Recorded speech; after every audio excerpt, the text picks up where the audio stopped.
DPO Nankana साद अजीज और DSP circle Nasir Nawaz की हिदायत पर एसएचओ थाना सिटी की प्रेस क्लब तहसील सांगला रजिस्टर्ड के वक्त से ऑफिशियल मीटिंग। वक्त का शहर में बढ़ती हुई वारदातों इसकी रोकथाम के हवाले से तबादला ख्याल।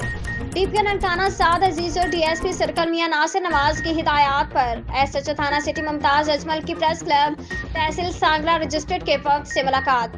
वक्त का शहर में बढ़ती हुई वारदातों और उसकी रोकथाम के हवाले से तबादला ख्याल। मुलाकात में डीआईबी मलिक सलमान अकरम और मुहर्रिर थाना सिटी आसिफ खालिद भी मौजूद थे।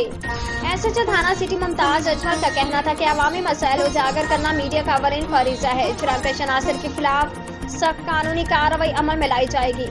एसएचओ थाना सिटी का कहना था कि शहरों के जान और माल का तहफ़्फ़ुज़ करना मेरी अवलिन तरजीहात में शामिल है। मंशियात का मकरूह धंधा करने वालों के खिलाफ भी बिला तफरीक कार्रवाइयाँ जारी रहेंगी। उन्होंने प्रेस क्लब तहसील सांगला रजिस्टर्ड की कारकर्दगी को सराहते हुए कहा कि मीडिया जुर्म पेशा अफराद के खिलाफ निशानदही करे और जुर्म पेशा अनासिर को कैफर किरदार तक पहुँचाने में मदद करे। रिपोर्ट सेठ अमजद अली, जोर न्यूज़, सांगला हिल।